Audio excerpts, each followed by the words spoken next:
Amigos e amigas que nos acompanham pelas nossas conversas aqui no Facebook, muito boa noite, uma alegria estarmos juntos para, nessa semana, conversarmos sobre o Divino Espírito Santo. Estamos vivendo a semana, podemos dizer assim, a novena do Divino Espírito Santo. Domingo é a grande solenidade do Espírito Santo. Solenidade é a maior festa litúrgica da igreja. Temos as solenidades, temos as festas, temos as memórias, ok? Solenidade, quando se trata de Deus, da Santíssima Trindade, de Jesus Cristo, do Espírito Santo, é uma grande celebração. Muito bem, começa aí a vida da igreja, começa aí tudo que a igreja realiza para a salvação do mundo. Então vamos começar, estou vendo gente já entrando aí, Luiz Ferreira, Leidiana, Irene Borba, Jesus, Marie Paul, muito bem. Eu peço que você que divulgue mesmo a nossa conversa aqui. É quase uma hora, normalmente, de conversa, onde a gente pode meditar, ouvir a palavra de Deus dentro de um tema, para que a gente possa aprofundar esse tema, né? É muito importante que, na nossa fé católica, a gente não fique só no reavivamento, mas também no aprofundamento. O aprofundamento dá a nós, né, uma fortaleza espiritual, ok? Isso é muito importante. Mas vamos começar rezando, pedindo ao Senhor que, né, derrame sobre nós o teu Santo Espírito e a gente possa então renovar a face, Ele renovar a face da terra. Em nome do Pai, e do Filho e do Espírito Santo. Amém. Ó vinde, Espírito Santo, enchei os corações dos vossos fiéis, acendei neles o fogo do vosso amor. Enviai, Senhor, o teu Santo Espírito, tudo será criado, renovareis a face da terra. Oremos. Ó Deus bendito, que instruíste os corações dos vossos fiéis com a luz do Espírito Santo. Fazei, Senhor, que apreciemos retamente todas as coisas segundo o mesmo Espírito e gozemos sempre da sua consolação. Por Cristo nosso Senhor. Amém. Senhor Jesus, vivo e ressuscitado no meio de nós, nós te pedimos, derrame sobre nós a graça do Espírito Santo, com seus dons, com sua sabedoria, com sua inspiração, para que possamos realizar, Senhor, esse programa, né, com a tua unção. Glória ao Pai, ao Filho e ao Espírito Santo, como era no princípio, agora e sempre. Amém. Virgem Maria, rogai por nós. Em nome do Pai, e do Filho e do Espírito Santo. Amém. Muito bem, entregando tudo nas mãos do Divino Espírito Santo, nós temos certeza que tudo irá bem. Na semana passada, eu conversei sobre dois assuntos importantes ligados ao Divino Espírito Santo. Numa conversa nossa, falamos sobre a pessoa e a obra do Espírito Santo. Quem é o Espírito Santo? A terceira pessoa da Santíssima Trindade, o santificador, né? O consolador, aquele que Jesus mandou, depois que ele chegou na glória do Pai, derramou o Espírito Santo no dia de Pentecostes, né, para ele guiar a igreja. E Jesus prometeu, né, na Santa Ceia para os discípulos, quando vier o Paráclito, o Espírito da verdade, ensinar-vos-á toda a verdade. Toda a verdade. Porque é pela verdade que a gente chega à salvação, né? Jesus disse, eu sou a verdade, né? E o nosso catecismo da igreja, no parágrafo 851, diz assim, a salvação está na verdade. E o Espírito Santo, Jesus o chama de o Espírito da verdade. Então, ele enviou esse Espírito sobre a igreja para conduzir a igreja. Há 2000 anos ele conduz essa igreja nos caminhos da verdade, para que a igreja não erre ao apontar para nós o caminho da salvação. Ok? Bem, depois conversamos também, numa segunda conversa nossa, sobre o que é ser batizado no Espírito Santo, o que é ser renovado no Espírito Santo, né? Nós temos o Espírito Santo desde o nosso batismo, a nossa crisma, mas muitas vezes o Espírito fica sufocado em nós, principalmente pelos nossos pecados. Então, ser batizado no Espírito Santo é, né, deixar o Espírito tomar conta da nossa vida, conduzir a nossa vida, né? Muito bem, hoje nós queremos conversar sobre os efeitos e os frutos da vida, né, de uma pessoa no Espírito Santo. Você pode enviar aí a sua pergunta, né? Hoje eu tenho alguém aqui do meu lado me ajudando a anotar aí as perguntas, porque as perguntas também ajudam a esclarecer a doutrina. Então, fique à vontade aí para você, nesta noite, mandar também as suas perguntas para nós, desde agora, ok? E nós queremos, então, conversar um pouco sobre, né, esses efeitos na vida de uma pessoa que se deixou renovar pelo Espírito Santo. Né? Nós dizíamos lá, no ser batizado do Espírito Santo, que o mais importante é a pessoa se purificar. Porque o Espírito Santo não pode preencher um coração que esteja sujo pelo pecado, porque ele é o Espírito Santo, Santíssimo. Né? Então ele está pronto para encher qualquer tipo de vaso, um vaso simples, um vaso de ouro, um vaso de plástico, mas ele não pode encher um vaso sujo. Então se purificar e pedir a Deus, enviai, Senhor, o teu Santo Espírito. O Papa João Paulo II, Papa Paulo VI dizia que a primeira oração do dia deve ser esta: vinde, Espírito Santo, vinde para nos guiar, vinde para nos fortalecer, vinde para nos consolar. Muito bem, então, uma pessoa que se purificou, que foi renovada no Espírito Santo, eu contei aqui, inclusive, o efeito que houve na vida do Frei Inácio Cantalamessa, o pregador do Papa, há cerca de 30 anos, mudou a vida daquele homem que era doutor em história da igreja, um homem que era um capuchinho famoso, né? Ele disse que depois que os leigos oraram por ele, pedindo o batismo no Espírito Santo, ele disse que a sua vida mudou. E é impressionante que depois de 3 meses, ele foi convidado para ser o pregador do Papa João Paulo II. Mas interessante, né? Deus esperou que ele fosse renovado no Espírito Santo, para depois ele ser chamado para ser o pregador do Papa, e está lá há 30 anos. Que coisa maravilhosa. Então, são grandes os efeitos, né, na vida de uma pessoa que se deixa renovar pelo Espírito Santo. Na verdade, a pessoa começa a viver uma nova vida religiosa. A pessoa percebe um novo ardor espiritual, né, um novo amor a Deus. Deus passa a ser para ele uma realidade viva, presente. Ele conversa com Deus. Ele entrega seus problemas para Deus, ele confia em Deus. Né? Deus passa a ser alguém que caminha com ele. Como dizia o Papa João Paulo II, não é? Não tenham medo, porque o Senhor ressuscitado caminha conosco. E ele caminha mesmo, mas só que quem não está vivo, né, quem não é conduzido pelo Espírito Santo, não sente isso. Parece que Deus está longe. É aquela filosofia do deísmo, né? O deísmo é uma filosofia lá, né, dos racionalistas que acreditavam, Deus existe sim, mas é aquele grande arquiteto do universo, está lá longe, criou o mundo, criou o homem e abandonou tudo. Não, Deus não nos abandonou, não. Deus mora em nós. Mas para sentir isto, né, para você ter essa convicção na fé que Deus habita no meu coração, né? A Renovação Carismática fez uma música bonita, Deus habita no meu coração, né?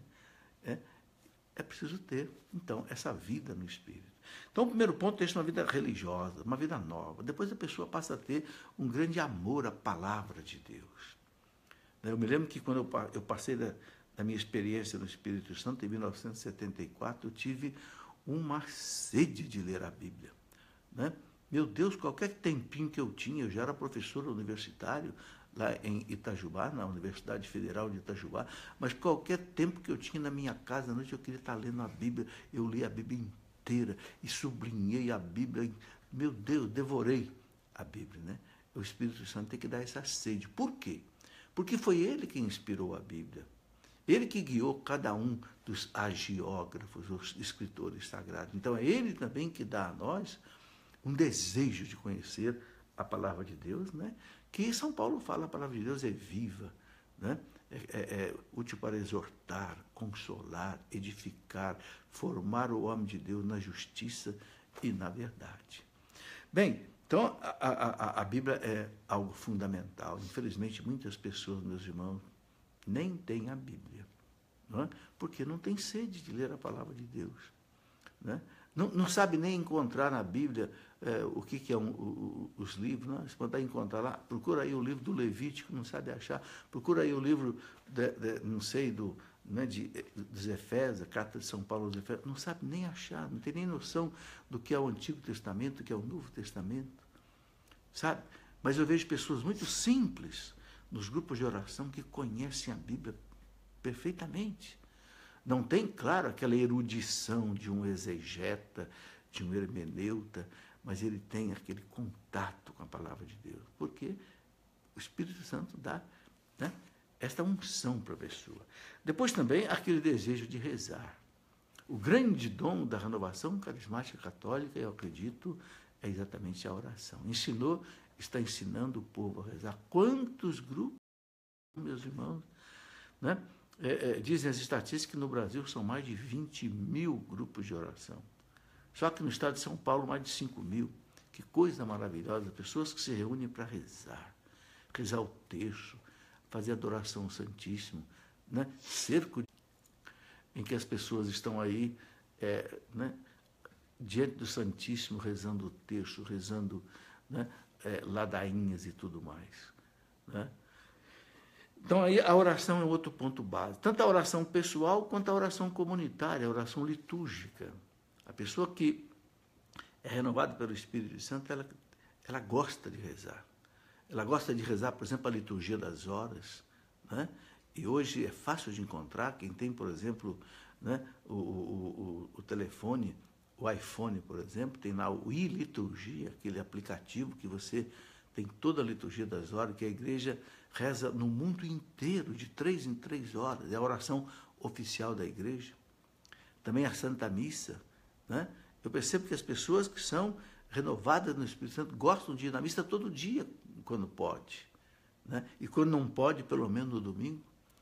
Então, essa oração, esse contato com Deus, também o contato com Deus na vida individual, na meditação, né? A pessoa rezando, né? Lendo um bom livro, meditando, conversando com Deus. A igreja sempre recomendou, por exemplo, né, aquela hora santa, né? Isso ficou um pouco esquecido. O que era a hora santa? Aquela hora santa foi naquela hora, na quinta-feira, que Jesus pediu a Santa Margarida Maria Alacoque que a gente ficasse diante do Santíssimo rezando.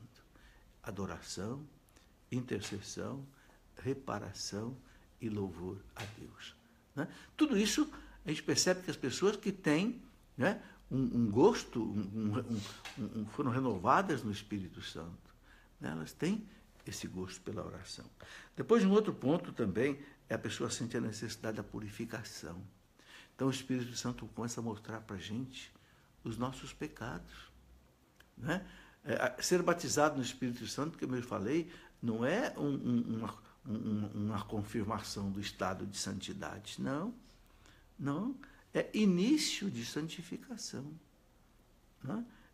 Aí o Espírito Santo começa a mostrar a você aonde você tem que mudar, aonde você está pecando, né? Naqueles pecados capitais todos, lá na soberba, no orgulho, na vaidade, na arrogância, na prepotência, na autossuficiência, no egoísmo, no amor próprio, né? No apego às coisas do mundo, na luxúria, na impureza. Onde você está errando, ele vai mostrando.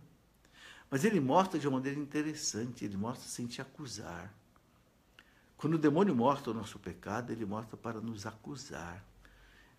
E aí Santa Teresa d'Ávila diz assim: como é que você vai perceber se é Deus ou o demônio que está te mostrando o seu pecado? A diferença é essa: quando é o Espírito Santo que mostra o seu pecado, ele mostra com suavidade, ele mostra com carinho, ele mostra pedindo a você um apelo da alma para você deixar isso. O demônio não, ele vem com arrogância, ele vem tirando a sua paz, né? Deus nunca tira a paz da gente, nem para mostrar os nossos pecados, Deus não tira a nossa paz. Mas aquele que é renovado no Espírito Santo, aquele que é conduzido pelo Espírito Santo, ele sente a necessidade de purificação. Ele quer se confessar. Ele quer buscar a confissão, porque sabe que na confissão Jesus lava com seu sangue, o purifica a sua alma, o afasta, né, do mal. E a confissão fortalece também. O Catecismo da Igreja Católica diz que tem 2 sacramentos de cura. É o sacramento da unção dos enfermos e o sacramento da confissão. O Papa João Paulo II dizia que muitos escritórios, né, consultórios de psiquiatras estão lotados, porque muitas vezes os confessionários estão vazios. Meus irmãos, muito pecado, sobretudo pecados da alma, né, tem a ver muitas vezes com os pecados que nós temos. Claro, se a gente purifica o coração, né, pelo menos uma vez por mês, uma boa confissão, a saúde mental da pessoa também melhora. Isso há pesquisas que mostram isso, inclusive. Então, a purificação é outro efeito assim, muito forte da vida daquele que quer viver no Espírito Santo. Depois, uma outra coisa muito importante também, a pessoa tem um desejo de evangelizar. Então, ela sente que a salvação que ela começa a experimentar com o Espírito Santo, porque o Espírito Santo é o santificador, ele faz você experimentar a salvação. Então, você também quer levar isso para os outros. Né? Um sintoma muito forte de que a pessoa foi batizada no Espírito Santo é se ela tem desejo de evangelizar. Se ela quer ir lá para o grupo de oração, ajudar num grupo de oração, trabalhar numa intercessão, trabalhar num ministério, não sei, de cura, de libertação, de caridade, de atendimento aos pobres, sabe? É aquilo que São Paulo diz, né? Lá em 1 Coríntios 9,16, ai de mim se eu não evangelizar. Ai de mim se eu não... Ele diz, não fui eu que escolhi isso. Ele diz, é o Senhor que me encaminhou a isso. Né? E Jesus fala para os discípulos lá, né? Lá na Santa Ceia, não foi vocês que me escolheram, fui eu que escolhi a vocês. Né? E predestinei vocês a darem fruto, e um fruto que permaneça. Então, sabe, você que foi chamado pelo Espírito Santo, renovado no Espírito Santo um dia, você que passou por uma experiência de oração no Espírito Santo, ou seminário de vida no Espírito, você é chamado a evangelizar. A igreja existe para evangelizar. Não tem outra finalidade. O Papa Paulo VI dizia, se o sol deixar de iluminar, ele deixa de ser sol. Se a igreja deixar de evangelizar, ela deixa de ser a igreja de Jesus. Ok? Por isso que Jesus, a última frase do Evangelho de São Mateus. Mateus 28, 20. Última coisa que Jesus disse para os discípulos antes de ir para o céu. Né? Ide pelo mundo inteiro. Evangelizar a todas as nações. Né? Batizando em nome do Pai, do Filho e do Espírito Santo. E eu vou estar convosco todos os dias até o fim do mundo. Sabe, essa é uma certeza que o evangelizador tem que ter. Jesus vai com você. Nunca tenha medo. Essa é uma experiência muito forte que a gente tem que ter. Não importa se você vai evangelizar seu filho, seu marido, né, um amigo ou vizinho. Se você vai evangelizar, Jesus vai com você. Eis que eu estou convosco. Ele não disse a frase no passado nem no futuro, ele disse no presente. Eis que eu estou convosco. Sabe, eu posso dizer uma coisa com você com muita alegria. Faz mais de 40 anos que eu trabalho na igreja, graças a Deus. Né? Já são aí uns 47 anos que eu prego, desde meus 20 anos de idade, trabalhei muito em encontro de jovens, com o Padre Jonas, experiência de oração, Maranatá, cursilho de cristandade. Meus irmãos, eu não sei quantos encontros eu já preguei pelo Brasil, pelo mundo. Mas uma coisa eu digo para a glória de Deus. Nunca um desses encontros deu errado. Nunca eu voltei para casa aborrecido, frustrado, porque a obra de Deus não foi feita. Que coisa maravilhosa. É aquilo que Jesus disse, eis que eu estou convosco todos. Então você não tenha medo. Invoque o Espírito Santo e você não tenha medo. Sabe, depois que eu rezo essa oração do Espírito Santo, eu tenho certeza que as coisas vão acontecer segundo a vontade de Deus, claro, na medida em que a liberdade de cada pessoa permita, mas a graça de Deus será dada. Né? E Jesus diz, eis que eu estou convosco todos os dias até o fim do mundo. Então, aí a gente vê a importância, né, de nós estarmos dispostos a evangelizar. Né? Como bonito aquilo que São Paulo disse, citando o profeta Isaías, né? Como são belos os pés dos mensageiros da paz. Como são belos os pés dos mensageiros da paz. Né? Jesus diz que aquele que prega a sua palavra um dia vai brilhar como as estrelas no céu. Né? Isso é muito bonito. Muito bem, outro efeito muito importante que eu percebo, eu estou na Renovação Carismática Católica há 43 anos. Outro efeito maravilhoso que eu percebo é o amor que as pessoas têm à igreja. E o amor que a pessoa tem ao Papa, né? O amor ao Papa, reza pelo Papa, sofre com o Papa, caminha com o Papa, né? E também o efeito de amar a igreja, sofrer com a igreja, trabalhar com a igreja. Me faz lembrar uma experiência muito bonita de um cardeal da Tchecoslováquia, né, que foi preso pelos comunistas lá na década de 80, depois de 20 anos foi solto, e um repórter perguntou a ele se ele não se sentia frustrado, né, por ser um cardeal da igreja preso tantos anos nos cárceres comunistas. Ele disse: olha, quem trabalha pela igreja faz muito, quem reza pela igreja faz mais ainda, mas quem sofre pela igreja faz muito. Então, a gente percebe na vida dos santos, né, que os santos gostavam muito de sofrer pela igreja. Santa Catarina de Sena, doutora da igreja, que morreu com 33 anos de idade, ela diz: saibam que o dia que eu morrer, a causa da minha morte é o meu amor à igreja. Por quê? Porque ela se definhou por amor à igreja, em penitências, em oração, em lutas. Saiu lá de Siena, foi na Itália, foi até Avignon, lá na França, dizer para o Papa, né, para o Papa Gregório XI, santidade, volte para Roma. O Papa estava lá escravizado na França, lá pelos reis franceses. Volte, santidade, para Roma, porque eu sinto aqui no seu palácio, aqui em Avignon, o odor fétido do inferno. E o Papa, fez a malinha dele, se mandou para Roma, depois de 70 anos que o Papa não conseguia sair debaixo do jugo dos imperadores, dos reis franceses. Então, essa mulher que morreu com 33 anos, ela disse: saibam que quando eu morrer, a causa da minha morte é o amor à igreja. Santa Teresa d'Ávila, outra, né, gigante da igreja, Teresa d'Ávila dizia, né, eu sou filha da igreja.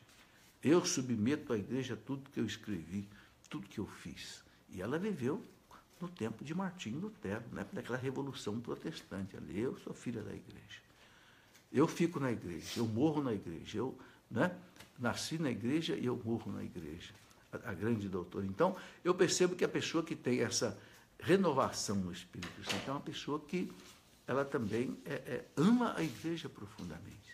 Vive aquilo que desde os padres da igreja dos primeiros séculos diziam: sentire cum ecclesia, sentir com a igreja. Né? Muito bem, eu tenho aqui ainda, antes de começar a responder algumas perguntas que já estão aqui na minha mão, eu queria colocar também o amor que as pessoas têm a Maria, a Virgem Maria. Que amor a Maria. Né?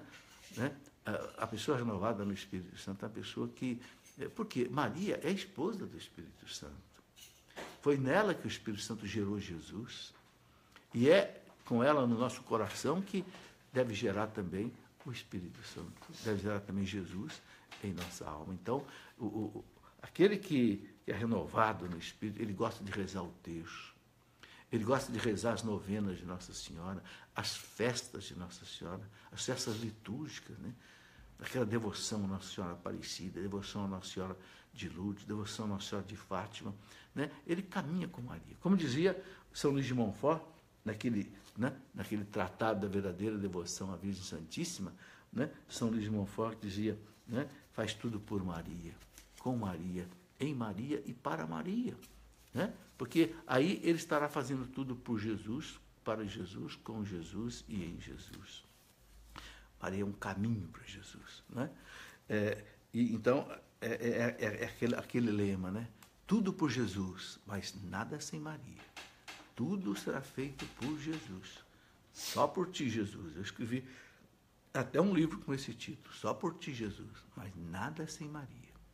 Se você quiser ver as suas coisas todas saírem bem, ponha sempre Maria na frente. Não tenha dúvida disso. Então, o Espírito Santo nos leva a amar Maria. Claro, é sua esposa. Né? E ainda, outro efeito maravilhoso que eu vejo na vida da igreja, daquele que é renovado no Espírito Santo, o amor aos anjos, a São Miguel Arcanjo, o amor ao anjo da guarda, o amor também aos santos, que intercedem por nós sem cessar, diante de Deus, diz a liturgia. Os santos intercedem por nós sem cessar diante de Deus. Então, a devoção aos santos como é importante. A igreja pede, inclusive, que cada filho seja batizado com o nome de um santo, para que ele já tenha no céu o seu intercessor, desde o batismo. Nada nesse negócio de ficar colocando o nome de artista no filho, jogador de futebol. Não. Ponha o nome de um santo. O catecismo da igreja pede isso. Ponha o nome de um santo no seu filho. Ensine isso para as pessoas. Diga isso nos grupos de oração. Sabe, meus irmãos, ouvir a voz da igreja é ouvir a voz de Jesus. Nunca podemos esquecer isso. Jesus disse para os apóstolos, Lucas 10:16, quem vos ouve, a mim ouve. Quem vos rejeita, a mim rejeita. Quem me rejeita, rejeita aquele que me enviou. Sabe? Então, quem não ouve a igreja, não ouve Jesus. Não ouve o Pai. Cuidado, meu.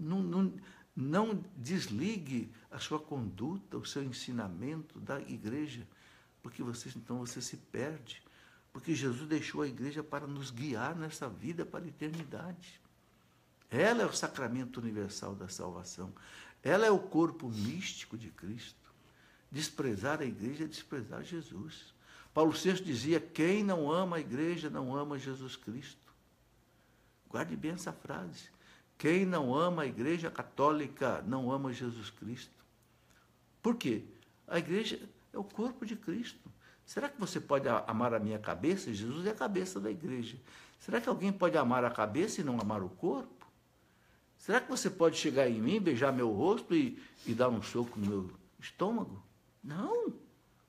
Porque o meu corpo é parte de mim, como a minha cabeça é parte. Então, Cristo é a cabeça da igreja. Nós somos os membros. É o corpo de Cristo. Né? A realidade que o Pai estabeleceu para salvar o mundo. Aquele que entra na igreja pelo batismo é membro do corpo de Cristo. E tem muitas outras coisas, meus irmãos, que, né, a gente ainda vai conversar. E outros efeitos maravilhosos que nós vamos conversar durante essa semana inteira são os frutos que acontecem na vida do Espírito Santo, os dons carismáticos, os dons infusos, não é? E uma vida no Espírito Santo. Como nós temos aí até sexta-feira, temos uma conversa amanhã, ainda se Deus quiser, às 8 horas da noite. Depois, na sexta-feira e no sábado, também, 8 horas da noite, eu quero desdobrar todos esses temas. De modo que a gente, não sei se você sentiu aí, nós estamos como que fazendo aqui um verdadeiro seminário de vida no Espírito Santo.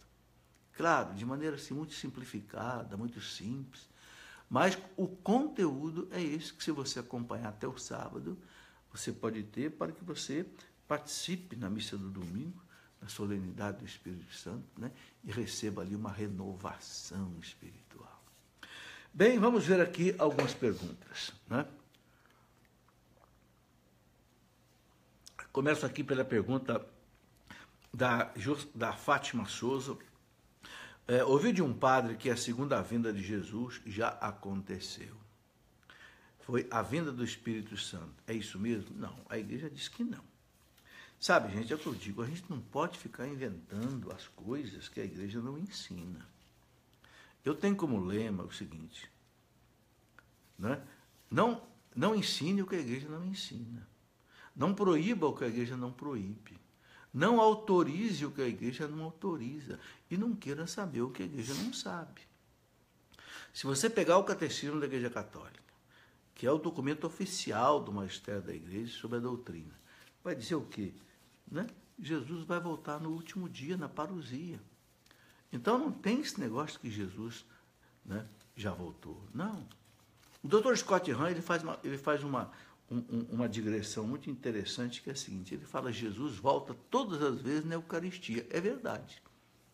Mas só que na Eucaristia ele não volta como ele disse que vai voltar, para ser o juiz dos vivos e dos mortos, para colocar fim na história. Então, quando a igreja fala da segunda vinda de Cristo, a parousia, é a vinda de Cristo para encerrar a história. Acaba a história da humanidade. Haverá novos céus e nova terra. O cosmos será transformado. Ok? Não haverá mais purgatório, haverá só céu e inferno. Então, o que a igreja ensina é isso. Okay? Basta ver o catecismo da Igreja Católica. Tá? Depois, ela pergunta ainda o seguinte, se é isso mesmo, se já aconteceu. Não aconteceu a segunda vinda de Cristo, ainda não. Jocilene Oliveira, é verdade que quando rezamos por alguém, a oração só é válida se primeiro comunicarmos a pessoa pela qual estamos orando? Jocilene, é outra coisa que a igreja não ensina. De jeito nenhum. De jeito nenhum. Os santos oram por nós e não avisam nós. E oram sem cessar por nós. Eu não sei de onde as pessoas tiram essas coisas. A igreja não ensina essas coisas. Por isso que eu digo, meus irmãos, como é importante conhecer o catecismo da Igreja Católica. O catecismo tem quarta parte inteirinha falando de oração. Você pode ler essa quarta parte inteirinha, que é o final, você não vai encontrar em nenhum lugar, né? Isso que, né, a pessoa perguntou aqui. Se a oração que você faz por alguém só vale se você comunicar a pessoa, de jeito nenhum. De repente, se você comunicar, seja até bom, por um gesto de caridade, de carinho, até para a pessoa se abrir, pode até ter seu valor. Mas o fato da pessoa não saber, não anula a oração, não tem sentido. Né? Sabe, quando as pessoas disserem alguma coisa assim, deixa eu dar aqui uma orientação. Pergunta para a pessoa, senhora, por favor, me mostra onde é que está escrito isso. Está no catecismo da igreja? Tem algum documento do Vaticano? Tem uma encíclica de algum papa? Tem alguma constituição apostólica de algum papa? Tem alguma exortação apostólica de algum papa? Tem algum moto próprio de algum papa? Tem alguma bula pontifícia que diz isso? Pergunte. Porque, sabe, a filosofia diz assim, aquilo que se afirma gratuitamente se nega gratuitamente. Mas se a pessoa diz uma coisa e prova e comprova com a referência bibliográfica, aí é diferente. Sabe, gente, tem que levar a sério a religião. A religião não pode ser uma axiologia, cada um achar o que quer. A igreja já achou tudo, guiada, assistida, iluminada pelo Espírito Santo. Eu estou dizendo isso aqui, não é para machucar ninguém, não, sabe? Não é para ofender ninguém, não. É para servir a você de alerta, entendeu? Alerta. Porque as pessoas pensam que religião é como futebol. Cada um escolhe seu time, cada um dá seu palpite. Pensa que religião é como política, como futebol, que cada um escolhe o seu candidato, escolhe o seu jogador. Não, não. A religião, Jesus entregou na mão da igreja, do magistério da igreja, há 2000 anos. Exatamente para que não seja alguma coisa subjetiva, alguma coisa mitológica. Não, alguma coisa real, firme. Por isso que existe um curso de teologia, mestrado e doutorado em teologia, para a gente entender melhor o que Deus ensina através da igreja. Carol Felizardo, é normal quando a pessoa recebe o Espírito Santo e sente nos momentos de oração tremura e ardência nos olhos? Isso pode ser chamado de quê? Carol, é difícil a gente examinar isso, sabe? Deus, às vezes, pode dar algum sinal físico da sua presença. Pode, né? Mas eu penso que a gente não deve estar muito preocupado com isso, não, sabe? Eu me lembro do que disse o Frei Cantalamessa. O Frei Cantalamessa disse que quando as pessoas rezaram por ele lá nos Estados Unidos, para ele ser renovado no Espírito Santo, ele não sentiu nada, absolutamente nada. Mas quando ele chegou no seu quarto para rezar, parece que um fogo acendeu no coração dele. Ele disse que nunca na vida dele ele rezou daquele jeito. Está aí. Então, não se preocupe muito com sinais exteriores. Às vezes Deus dá. E Deus sabe quando é que ele deve dar, quando é que ele não deve dar. Né? Mas ele deve caminhar mais pela fé. Acreditar na palavra de Jesus. Acreditar na palavra da igreja. Não ficar buscando sinais assim sensíveis, não, sabe? São João da Cruz fazia um alerta. Cuidado com a gula espiritual. O que ele chamava de gula espiritual? Aquela pessoa que fica querendo ter visões, fica querendo ter isso e mais aquilo. Ele fala, cuidado. Por que cuidado? Porque o inimigo também sabe fazer essas coisas. Então ele fala, se houver alguma manifestação de Deus se tornar, resista. Ele manda até resistir. Por quê? Porque se for de Deus, continua. E continua com que sinal? paz no coração, paz na alma. Se não trouxer paz à alma, pode ter certeza que não é de Deus. Mas se você sentir um sinal exterior, com paz, com alegria, com tranquilidade, amém. Bom, aqui a Leidiana Correia, professor, aquela imagem lá atrás é de Nossa Senhora da apresentação. Não, essa imagem atrás de mim é Nossa Senhora de Lourdes, né? Você pode reparar aqui, né, Nossa Senhora de Lourdes, aqui está essa fita azul que é lá atrás, o terço, né? Nos pés dela, aquela rosa, né, que sempre aparece, é Nossa Senhora de Lourdes. Muito bem.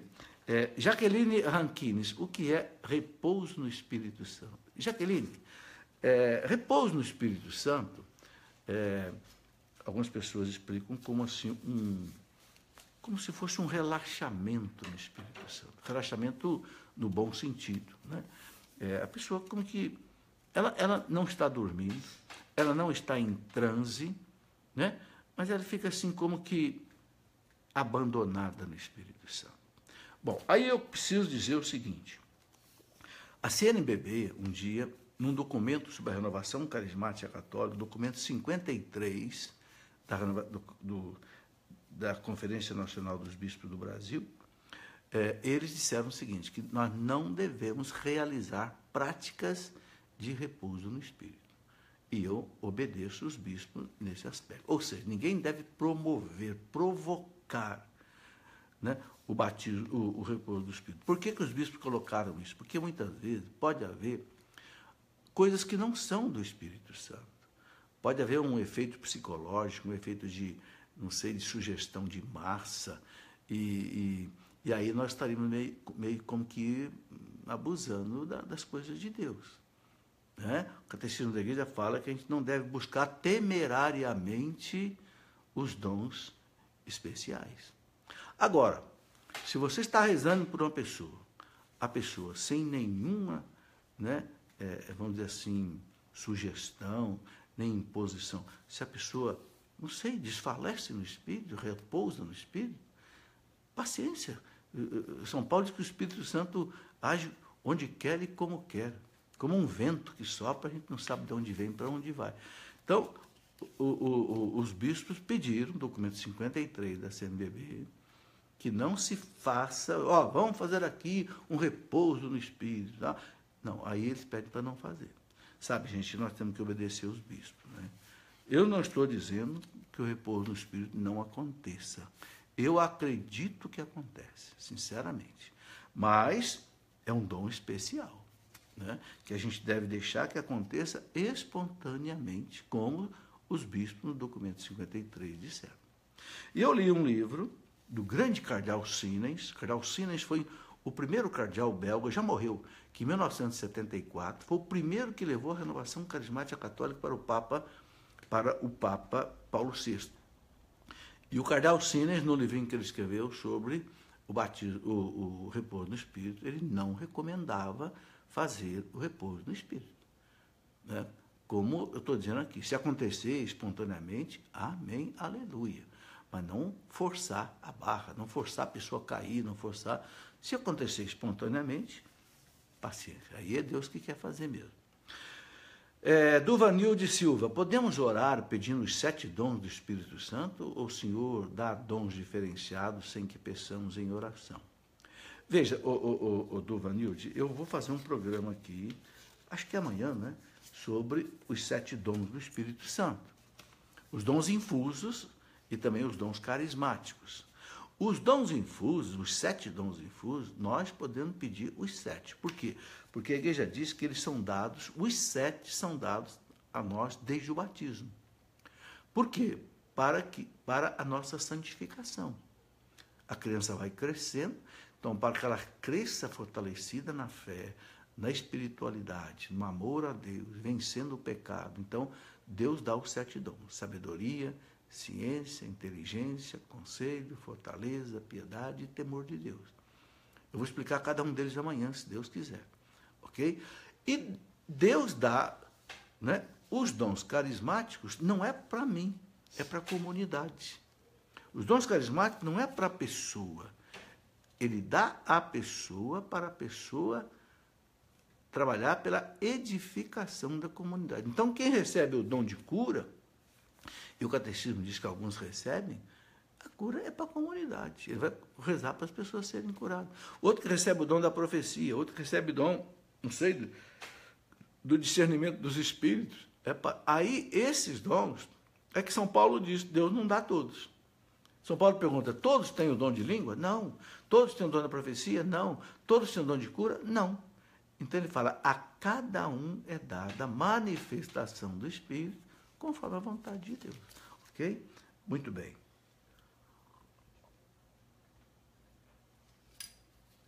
Então a gente deve pedir tanto os dons infusos quanto os dons carismáticos, na medida que a gente pudesse servir a Deus.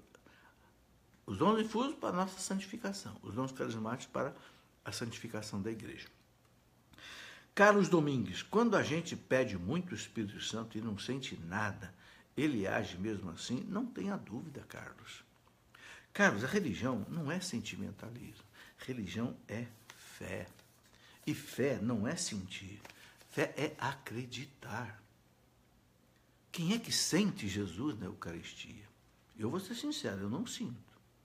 Claro que quando eu recebo Jesus em comunhão com Ele, né, certo da presença dele, a gente sente muito bem, dá gosto, mas não sente. Né? Há pessoas que sentem, há pessoas que têm, mas é raro. Né? A religião não é sentir. E veja bem, o mérito está exatamente nisso, em você acreditar naquilo que Jesus disse, fazer uma adesão com a sua inteligência, com a sua vontade, aquilo que Jesus disse na fé. É aquilo que Jesus disse para Tomé. Tomé, você acreditou porque você tocou aqui na minha ferida. Felizes, Tomé, bem-aventurado, aqueles que acreditarem sem precisar tocar, sem precisar sentir, sem precisar ver.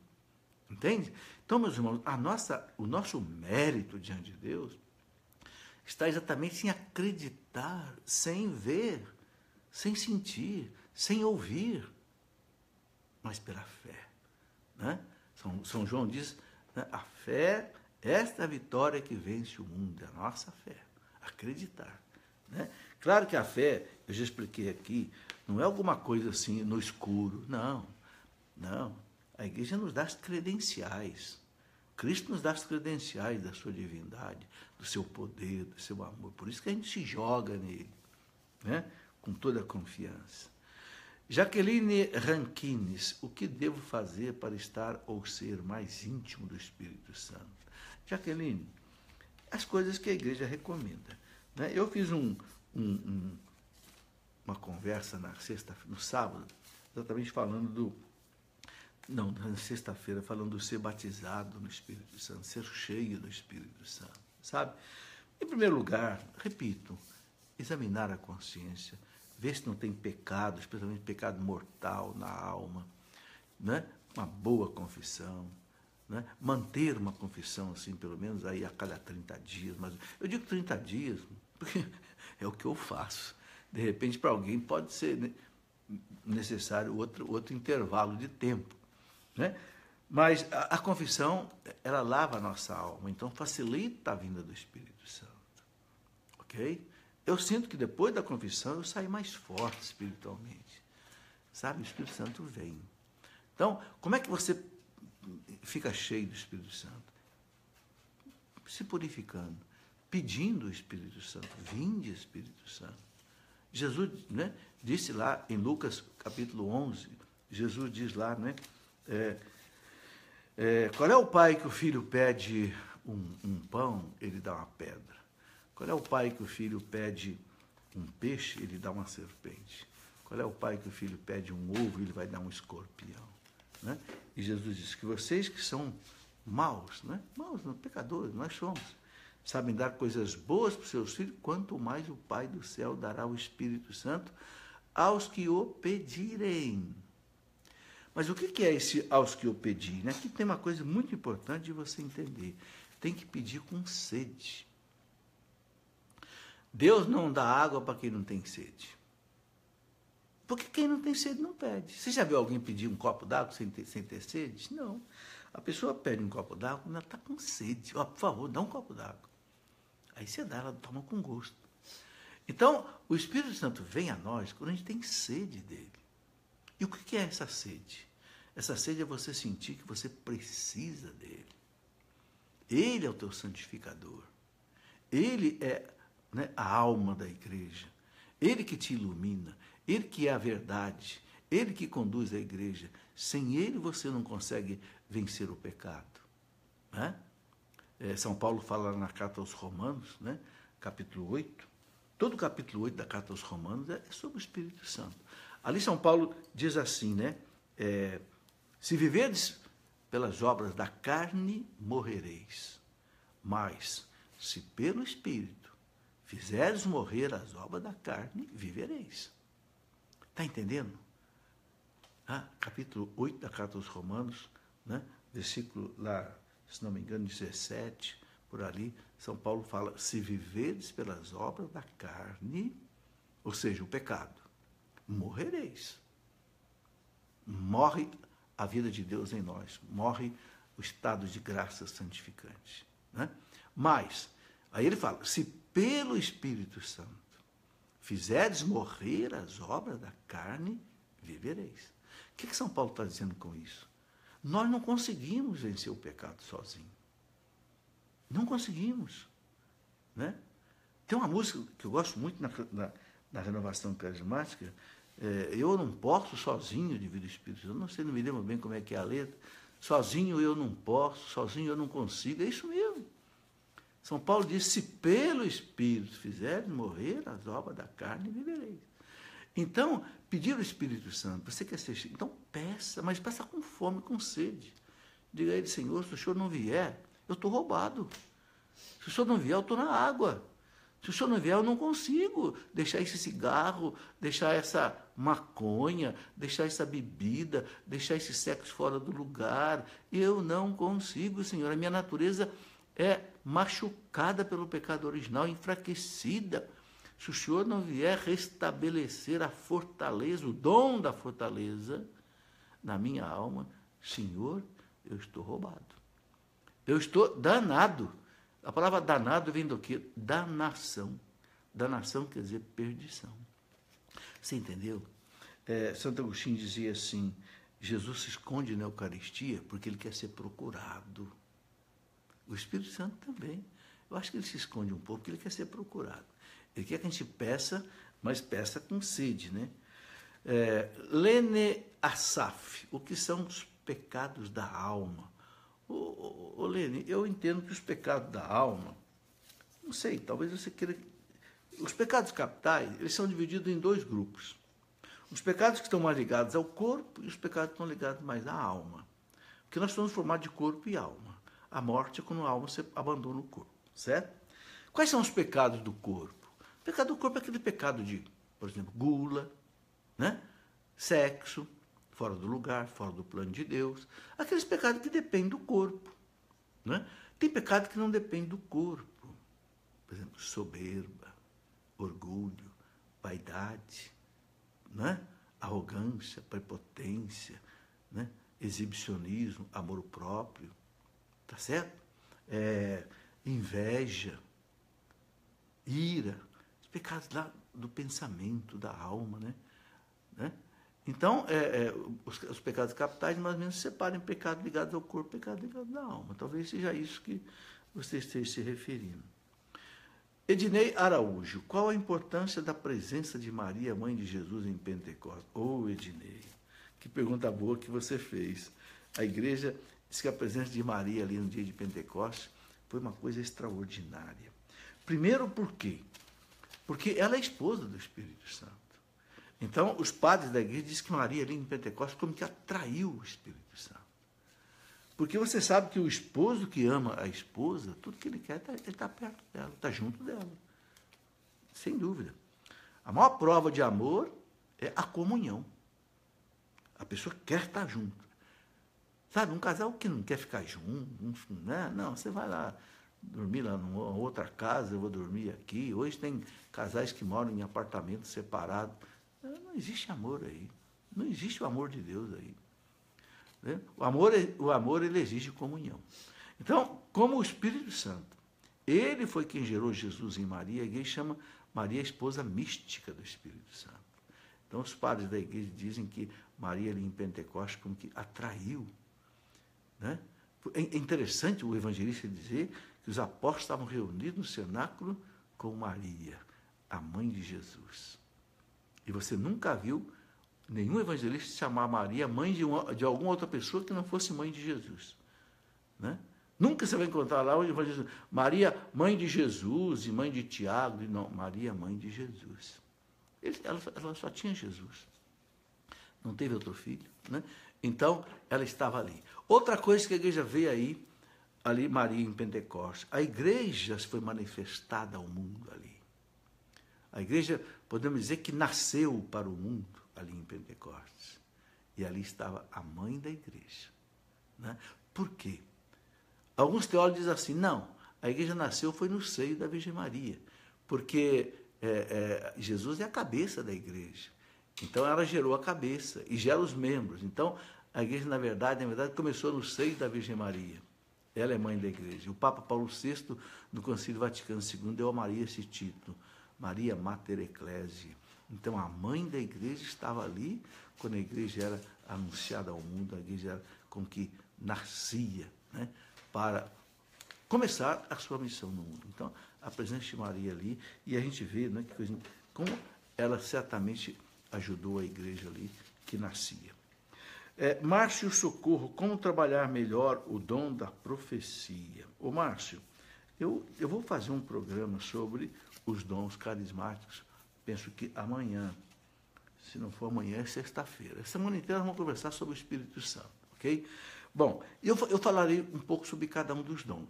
A profecia, o que é o profeta? A gente fala que o profeta é aquele que fala em nome de Deus. O profeta não é aquele que só prevê o futuro. Não, prever o futuro é até raro, mas o profeta é aquele que exorta, edifica, consola, em nome de Deus, movido por Deus. Então, para que uma profecia seja assim discernida, né? Porque São Paulo fala, a profecia está sujeita ao espírito do profeta. São Paulo fala isso, né, no capítulo 14 da primeira carta aos Coríntios. Ou seja, a profecia pode ser falsa. Se o espírito do profeta estiver falso, a profecia pode ser falsa. Então, uma maneira de nós termos uma profecia, a pessoa ter uma profecia correta, primeiro, ela está vivendo de acordo com a doutrina da igreja. Porque ela vai perceber, se alguma coisa que ela quiser dizer para uma pessoa ou para um grupo não estiver de acordo com a doutrina, ela não vai dizer, ela vai perceber que não é verdade. E também para a gente examinar a profecia dos outros. Se alguém faz uma profecia que não está de acordo com a doutrina, você pode esquecer essa profecia. Porque nenhum profeta pode agir contra aquilo que o Espírito Santo ensina. Ok? Então a profecia é muito séria, é uma coisa muito importante a pessoa que fala em nome de Deus. Né?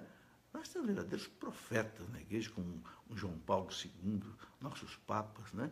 Mas pode ver, é dentro da linha da doutrina. Né? Muito bem. Mas a gente vai conversar um pouco mais sobre isso. Dudu Anedson, que relação tem o falar em línguas e ser batizado no Espírito Santo? Ô Dudu, muitas vezes as pessoas que receberam o dom do Espírito Santo oraram em línguas. Hoje mesmo, na missa de hoje, né? Uma das leituras, a leitura que fala que São Paulo chegou lá em Éfeso, encontrou aquele grupo de 12 homens, perguntou para eles se eles receberam o Espírito Santo quando eles foram batizados. Eles disseram, olha, nós nem mesmo vimos falar que existe o Espírito Santo. Então, São Paulo ensinou para eles, batizou no nome de Jesus, impôs as mãos sobre eles e rezou sobre eles, certamente para ministrar a crisma, né? E eles começaram a orar em línguas. São Paulo receberam o Espírito Santo e oraram em línguas. Então, muitas vezes há manifestação, sim, né, da oração em línguas, quando a pessoa é batizada no Espírito Santo. Mas nós não podemos colocar isso assim como uma condição sine qua non. Ou seja, se a pessoa não orou em línguas, ela não foi batizada no Espírito. Não. Eu me lembro que quando O senhor Jonas rezou por mim, me lembro direitinho, né? Colocou a mão na minha cabeça, rezou por mim, lá em 1974, para que eu fosse batizado no Espírito Santo. Eu não senti nada, não orei em línguas nem nada. Mas eu senti todos esses efeitos que eu falei aqui. Então, o importante não é que a pessoa ore em línguas, mas que ela sinta todos esses efeitos. O amor à oração, o amor à Eucaristia, o amor à igreja, o amor ao Papa, uma nova vida em Deus, entende? E o orar em línguas, São Paulo pergunta, todos oram em línguas? Não. Todos têm profecia? Não. São Paulo pergunta isso no capítulo 14, lá da carta aos Coríntios. Né? A gente não deve forçar as pessoas a orar em língua na marra, não, viu, gente? Eu nunca concordei com isso. Não, porque dom é dom. Dom o Espírito Santo dá a quem ele quer. Eu nunca forcei ninguém, acredito no dom de línguas, perfeitamente, mas a gente não pode também forçar um dom. Ora, se é dom, Deus dá a quem ele quer dar. Ok? Maria Brioche, a RCC é contra o reiki? Qual é a argumentação? Maria, eu nunca vi um documento da RCC falando de reiki. Eu vi um documento do Dom Estevão Bittencourt, numa das revistas dele, Dom Estevão Bittencourt, dizendo que o reiki não é recomendado, porque vem de uma filosofia que não se compactua com a doutrina católica. Eu tenho esse documento no meu computador, aliás, tem num livro que eu escrevi, que eu chamei de Falsas Doutrinas.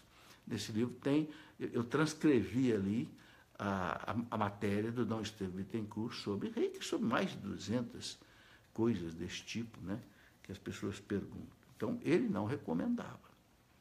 Eu costumo dizer o seguinte, gente, nós católicos não precisamos de nada fora da igreja. Para que ficar buscando as coisas que a gente não sabe de onde vem? A gente não conhece nem aquilo que a igreja ensina direito. A gente nem conhece direito as encíclicas dos papas, as constituições apostólicas, o catecismo da igreja, o código de direito canônico, e a gente sai buscando coisas lá fora. Para quê? Para correr o risco de contaminar aí a sua espiritualidade, a sua mente, com coisas que muitas vezes não são boas? Não, eu não quero nada, em termos de religião, que venha a não ser pela minha Igreja Católica. Ledi Machado, existe controvérsia sobre os estudos que muitos padres fazem. Outro dia um seminarista falou para mim que o Espírito Santo é feminino. Pergunto para esse seminarista, de onde é que ele tirou isso? Se algum documento da igreja, ou se ele tirou da cabecinha dele. Se ele tirou da cabecinha dele, esquece. Mas o teólogo tal disse, peraí, mas esse teólogo tirou da onde? Sabe, gente, meu Deus do céu, Deus não tem sexo. Só tem sexo quem tem corpo. Você sabe qual é a diferença entre o sexo do homem e da mulher, né? O sexo do homem é para fora do corpo, o sexo da mulher é para dentro do corpo, não é assim? O Espírito Santo não tem corpo. Mas ser masculino, ser feminino, isso é uma coisa só de psicologia. Você está falando de ideologia de gênero. Não, masculino e feminino, conforme Deus criou, está no corpo. O Espírito Santo não tem corpo. Um dia o Papa João Paulo I, que foi Papa só 33 dias, ele disse, Deus é muito mais do que Pai. Deus é Pai e Deus é Mãe. Mas o que o Papa quis dizer? Né? Até a imprensa fez um barulho. O Papa está dizendo bobagem. O Papa quis dizer o seguinte, todos os atributos que a gente encontra num pai, todos os atributos que a gente encontra numa mãe, a gente encontra em Deus. Né? Então, agora, querer dizer que Deus é, o Espírito Santo é feminino, não sei por que inventar essas coisas que a igreja não ensina. Não ensine o que a igreja não ensina. Não proíba o que a igreja não proíbe. Não autorize o que a igreja não autoriza. E não queira saber o que a igreja não sabe. Né? Meu velho pai dizia, olha, água benta, prudência e caldo de galinha não faz mal para ninguém. Maria Célia, quem é assassinado é porque chegou a hora dele? Sofro muito porque há 2 anos meu filho partiu assim. Acabou a minha paz. Marina, não coloque isso nesses termos, que era a hora dele. Não, Deus não quer ver ninguém morrer desse jeito. E Deus não marca a hora para ninguém morrer desse jeito. Acontece que nós vivemos nesse mundo. Estamos sujeitos às circunstâncias desse mundo, ao pecado que existe nesse mundo. Ok? Não fique analisando essa questão nessa esfera, não. Eu te dou um conselho, entrega teu filho para Deus. São Paulo tem uma frase, né, que é uma referência muito importante para nós, está na carta aos Romanos. Romanos 8, 28, São Paulo fala, tudo concorre para o bem daqueles que amam a Deus. Você vai falar assim, até um assassinato? Claro que para nós um assassinato é uma tragédia. Mas sabe, Deus sabe do mal tirar o bem. É isso que São Paulo quer dizer. Santo Agostinho diz, se Deus não soubesse do mal tirar o bem, Deus nunca permitiria o mal de acontecer neste mundo. Você vai perguntar para mim, mas então que bem que Deus tirou do assassinato do meu filho? Não sei, mas Deus sabe. Deus sabe e um dia você vai saber. Não que o assassinato tenha sido uma coisa boa, longe disso. Deus não é o autor do mal e Deus não quer o mal. Mas Deus sabe transformar o mal em bem. Então, você lembra da história do José do Egito, né? Venderam o menino, os 12 filhos de Jacó venderam o caçula lá para o Egito. E não é que esse menino foi para o Egito, virou governador do Egito, depois salvou o seu povo da fome. E quando os seus irmãos pediram perdão para ele, ele disse, não foram vocês que me entregaram. Sim, a maldade de vocês me entregou, mas Deus permitiu para que eu pudesse salvar o nosso povo, de onde ia nascer Jesus. Essa é a nossa fé, meus irmãos. Então, eu digo para você o seguinte, entrega seu filho na mão de Deus. Eu experimentei uma coisa, meus irmãos, na morte de uma irmã minha muito nova, de 39 anos, de uma cunhada muito nova, com 40 e poucos anos de idade, e depois com a minha esposa, né? Também, eu acho que até um pouco nova ainda, 62 anos de idade. Eu experimentei o seguinte, você só tem paz diante da morte de alguém querido se você, na fé, entrega essa pessoa para Deus. E diga para Deus, Senhor, como diz o profeta Jó, né? Deus dá, Deus leva, bendito seja Deus. É dele. Mas na fé, você vai dizer, mas eu vou chorar, chore. O coração está sangrando, está. Mas mesmo assim, haja com fé. Entregue na fé. Você vai ver que a paz de Deus vai tomando conta do seu coração. Eu experimentei isto, posso dizer a você. Ok? Então, a pior coisa diante de uma pessoa que morreu é a gente ficar brigando com Deus. Não, Deus dá, Deus tira. Nós temos fé. Crislane Andrade, estou sem me confessar há 4 anos por não ter dinheiro para casar. É possível receber o Espírito Santo? Ô, Crislane, não tem nada a ver a confissão com o casamento, Crislane. Talvez o padre esteja pedindo aí dinheiro para você casar, né? Mas para confessar, nenhum padre pede nada, não. Então é o seguinte, se confesse. Separa as coisas. Nenhum padre cobra nada e não pode cobrar, não existe espórtula na confissão. Na missa, no casamento, existe a tal espórtula, que o Código de Direito Canônico até autoriza. Né? Agora, outra coisa, se você não tem dinheiro para casar, chega lá no padre e peça para ele te isentar desse pagamento. Ou então você pague o que você puder. Se o padre não abrir mão, peça ajuda a alguém. Se ninguém puder te ajudar, vai no bispo. Senhor bispo, eu preciso casar, não tenho dinheiro. Gente, tem que resolver isso. Não é possível uma coisa dessa. Agora, separa a questão da confissão. Confissão, você confessa o dia que você quiser e você pode sim receber, ter aí essa... O Espírito Santo você já tem, que você deve ter sido batizado, né? Ou talvez até crismada. Mas, né, você pode sim ser renovada no Espírito Santo aí com uma boa confissão. Muito bem, Genesse Brandão, estou certa de pedir o discernimento dos Espíritos? Claro, peça sim, todos nós podemos pedir os dons do Espírito Santo. Porque aprendi que tem o Espírito humano e o Espírito do demônio e o Espírito Santo. Sim, tem 3 Espíritos sim que agem em nós. O nosso Espírito, né? O Espírito humano, o Espírito de Deus e o Espírito de porco, né? O Espírito do mal. Então a gente tem que pedir a Deus sim que dê a nós discernimento Do Espírito Santo, claro, temos que pedir sim, não tem dúvida não. Maria Lúcia Barbosa, o Espírito Santo poderia interferir na decisão de Eva? Ô, Maria, aí vou falar para você está fazendo uma pergunta muito difícil. Sabe, a igreja, ela não responde perguntas assim que envolvem uma suposição, um condicionante, né? Não sei, é que eu digo, eu não sei o que a igreja não sabe. Eu não sei dizer a você, se Eva pecou, é porque ela era uma pessoa que tinha um estado de graça. Ela pecou porque usou mal da sua liberdade, da sua vontade. Santo Agostinho diz assim, eu achei interessante essa frase de Santo Agostinho, né? Que Adão pecou porque não rezou no meio da tentação. Fica uma lição para nós, o importante é isso. Na hora da tentação, rezar, para não cair em tentação, né? Muito bem, eu acho que nós já estamos chegando aí ao final do programa. Gabriel, tem mais alguma coisa aí? Ok, eu vou colocar aqui mais alguma coisa para a gente encerrar, mas eu queria, né, ainda antes, rezar com você uma oração muito importante, que é a oração, né, muito famosa do Espírito, o Veni Creator Spiritus. Vem Espírito Criador. É uma oração muito antiga, né? Assim, famosa. Eu vou ler a tradução que está ali no Tratado da Verdadeira Devoção à Virgem Santíssima, de São Luís de Montfort, e você pode rezar comigo.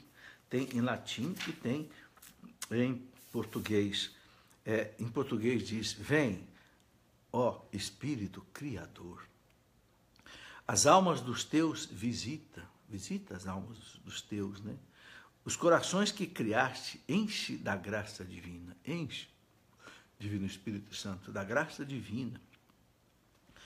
Tu, Paráclito, és chamado, dom do Pai Celestial, fogo, caridade, fonte viva e unção espiritual.